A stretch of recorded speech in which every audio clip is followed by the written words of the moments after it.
Hello everyone, আসসালামু আলাইকুম। আমি ফারদিনের মামনি। সবার কি অবস্থা, কেমন আছেন? আই হোপ সবাই ভালো আছেন, সুস্থ আছেন।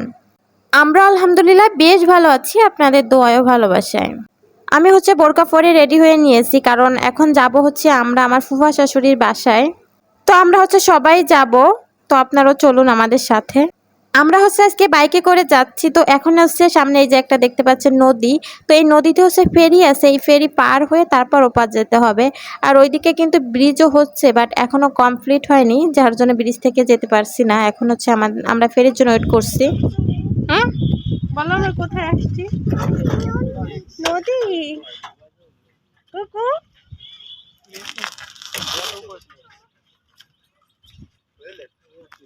ফেরি পার হয়ে অনেকটা পথ বেয়ে তারপর যেতে হচ্ছে আমাদের। আমরা খাওয়া দাওয়া করে দেন এই যে এটা ফুফাতো দেবরের বাগান বাড়ি।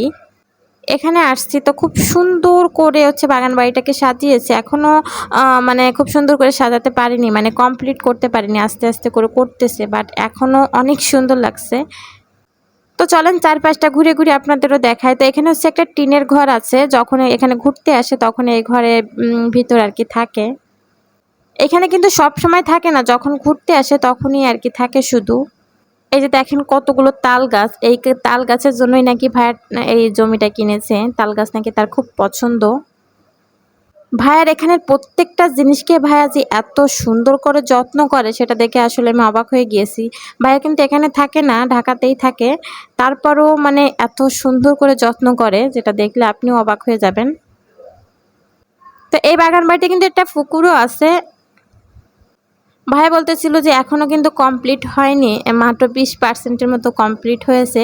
কারণ যেহেতু ওনারা ঢাকাতে থাকে, তো সব সময় তো এইভাবে আর কি দেখতে পারে না। তো যখন গ্রামের ছুটিতে আসে তখন একটু একটু করে আর কি করে। এই দেখুন পুকুরেও কিন্তু একটা মোটর বসিয়েছে। তো এই মুহূর্তে পুকুরে তেমন একটা পানি নাই। আর এই যে আপনাদের সবথেকে বড় ইন্টারেস্টিং একটা জিনিস দেখাচ্ছি, এই পুকুরের চারপাশ দিয়ে কিন্তু কিছু নারকেল গাছ আছে। নারকেল গাছগুলোকে এতভাবে মানে এত সুন্দরভাবে যত্ন করে। এই যে দেখেন প্রত্যেকটা নারকেল গাছের গোড়ায় এভাবে করে কল বসিয়েছে, যাতে নারকেল গাছগুলো পানির জন্য কষ্ট না পায়।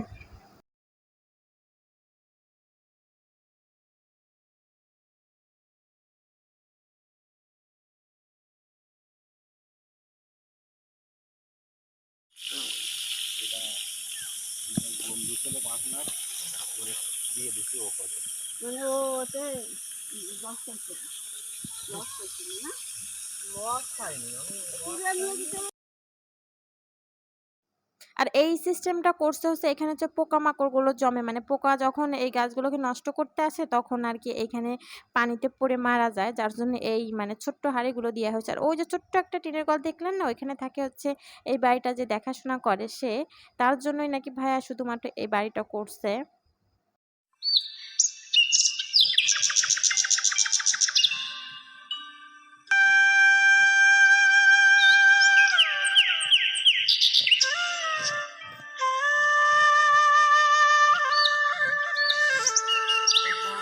দিদি বলেন।